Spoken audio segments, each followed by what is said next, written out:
And so, hello then. Welcome back to yet another Night of the Movies podcast. And in these podcasts, I talk all things movies and TV and whatever I want, whenever I want. And in today's podcast, I'm reviewing the Prime Video movie You Hurt My Feelings. But before I do that, I should say what I say at the start of every podcast I do, which is, if you are watching this podcast on YouTube, hello there to my viewers, but you prefer to listen to your podcasts, well, guess what? You can with this one too, at Night of the Movies on Spotify. And if you are already listening to this podcast on Spotify, hello there to podcast listeners, then you can also check the podcast out visually on my YouTube channel and Night of the Movies on that platform as well. Likewise, wherever you may be watching or listening to the podcast, don't forget to like and subscribe if you enjoy the podcast, of course, and leave me some feedback on things to improve on in future podcasts, because there's always things to improve on, and feedback is, as ever, much appreciated. So, let's get into it. You Hurt My Feelings. So as I've already mentioned, this is a Prime Video streaming movie. It was released a couple of weeks back, and I planned to watch it the day it released, but then things just came up. I went on holiday, I didn't have time on holiday to watch this movie because I was watching lots of different movies, older movies with my family, so yeah. I didn't really have the time to watch this over the past couple of weeks, yet last night I finally sat down to watch it, and I was looking forward to it. I really like the main two stars. You've got Julia Louis-Dreyfus, you have Tobias Menzies, who I loved as Prince Philip in seasons 3 and 4 of The Crown, and I had heard some really good things about this film. It was getting great reviews. I was really looking forward to watching this. And, well, it wasn't for me. Now, the film follows a story, according to Google, of a novelist's long-standing marriage which suddenly turns upside down when she overhears her husband give his honest reaction to her latest book. And that's the plot synopsis for this film, according to Google. And as I already mentioned, this film, it wasn't for me. It had its moments. I liked how real the film felt. Like, Tobias Menzies' character in the film is a therapist, and all the therapy scenes in the film felt very real. I enjoyed watching the main two actors, and I bought into that relationship in the film. Like, Julia Louis-Dreyfus and Tobias Menzies, as you'd expect, are great in the film, and there's a great chemistry, and you believe in that relationship. You know, even though those are two actors who have been in plenty of things now, you believe in that relationship, though. It never feels like you're watching two actors. It feels like you're watching just two normal people, and I like that about the film. And I think I thought that all the supporting performances worked well, and it had some really sweet and affectionate moments, and I liked some of the story beats towards the end of the movie. Yet the reason this film wasn't for me was because I found it to be a bit of a tedious watch, and it felt like it was aimed at a demographic that isn't me. It feels like it's aimed at people who have been through a lot of stuff in their lives, who have been in 10 years of marriage, or have been through some hardships and some really tough parts of their lives. And I'm not saying I haven't. I have been through some tough things, but at the same time, I haven't really been through the things that are brought up in the movie. You know what I mean? Like, I was watching the film, and kids were talking about the problems they were facing in their lives and how they were at crossroads, and I was like, I can't really associate myself with any of this, because the film is about middle-aged, middle-class people, and I'm just not a middle-aged, middle-class person. You know, at least not yet anyway. I was thinking that maybe if I gave this film another watch in about 10 years' time, I might feel very differently about it. But right now, when I sat down to watch it last night, I couldn't get into it really, because I couldn't find anything relatable in the film. I couldn't find anything to associate myself with, and I think that's because this film is geared towards a different audience that I'm just not part of. And so I can see a lot of people really liking this movie and find it to be really emotional and moving and quite funny and quite relatable, but I just couldn't. I couldn't find it relatable. I didn't find it that funny either. It's meant to be this drama comedy. You have Julia Louis-Dreyfus, who was famously a comedy actress, in the lead role, but I didn't find it that funny. It had its moments. There was some funny moments in the film that mainly revolved around Julia Louis-Dreyfus's delivery on certain lines. Tobias Menzies was also quite funny as this fumbling therapist who is very tired all the time, and it just, he doesn't really know what he's doing. That's what it felt like anyway. He was quite funny in the film, and David Cross, who played Tobias in Arrested Development, one of my favourite characters in that show. David Cross from Arrested Development was popping up in this film, and whenever he popped up in there, he only has a small role, but whenever he popped up, I found him funny.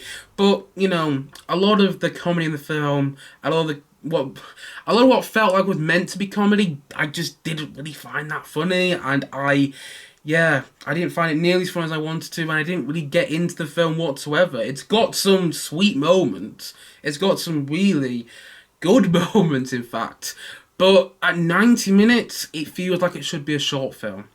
This, I think, would have worked better as a short movie. It would have been more poignant. It would have been more effective, at least for me, as a viewing experience. It would have been more effective on a viewing experience for me. And I think it would have also been more tight, because although the film does have its moments, when those moments come, they're really good, it feels a lot of the time like they're trying to fill in the gaps. They're trying to make this scene longer to fill in that 90-minute runtime. It doesn't feel like it really earns the runtime, and I would actually say there's a good 20 minutes to cut out this movie, and usually I don't say that with a 90-minute film. Usually with a 90-minute movie, it's in, it's out, it's tight to the point, it's got no baggy sections, and yet this film does have baggy sections in my opinion, and the supporting cast and the supporting characters I didn't really like. I liked all the actors involved were doing a good job, and you could tell they were all invested in the project, they were trying to give it their all,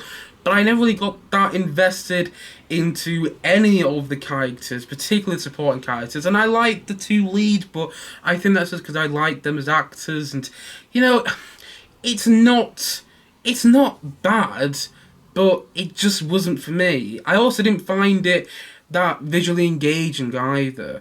It was a well shot film, sure, but it felt a lot of the time like the director, and I haven't got a name up here, but the director just left the camera on these actors and let the scene play out. And I've seen that in other movies before, and it has worked. But with this film, it made it, for me, a rather unengaging watch. The fact that the director mainly just let these scenes play out, and it felt a lot of the time like, it was almost too real. Like I couldn't associate myself with any of it, because I didn't feel the dialogue was engaging, I didn't feel the direction was engaging, and I didn't feel the story was engaging for me. Again, I can see somebody twice my age watching this film and really, really liking it, but I just didn't. It wasn't for me. And if I'm being brutally honest here, which I'm going to be brutally honest, I am not surprised this was a streaming movie.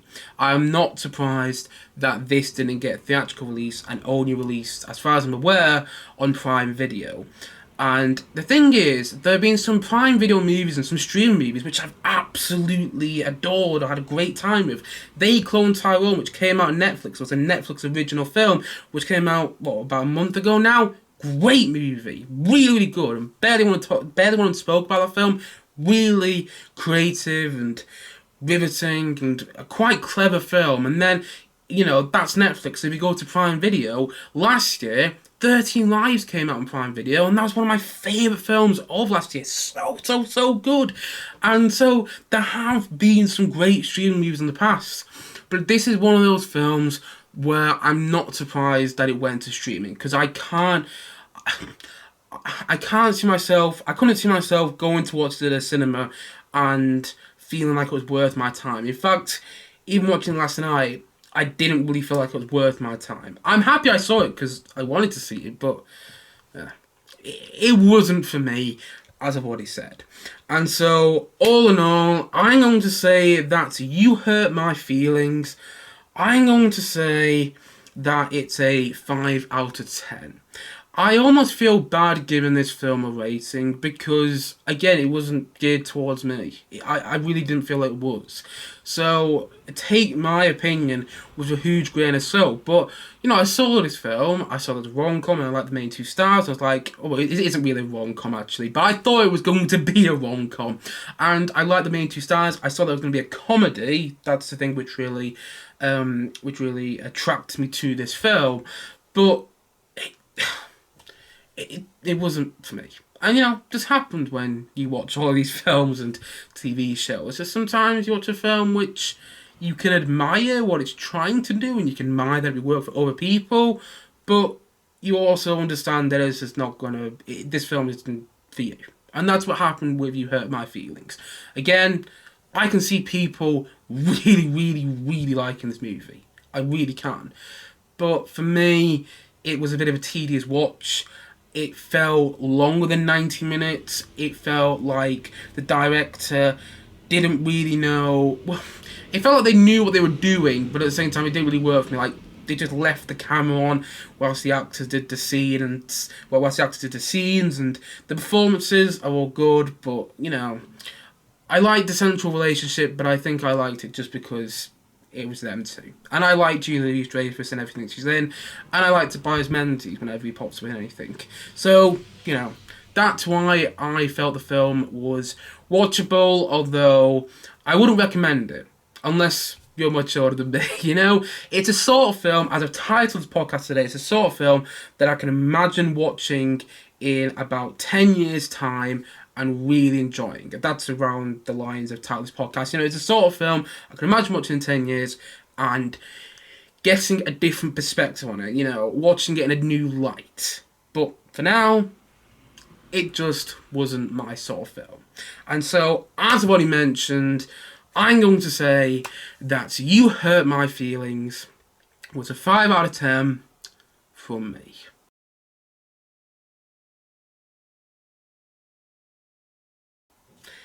Anyway, guys, that is it for today's podcast. Not a long podcast today because I didn't really have much to say about this film whatsoever. But, I did a review, and sometimes you watch a film like I've already mentioned, but it's just not for you. But if you did watch this movie and you really liked it, let me know why in the comment section below, because I'd love to hear other people's opinions on films, whether they agree with me or not.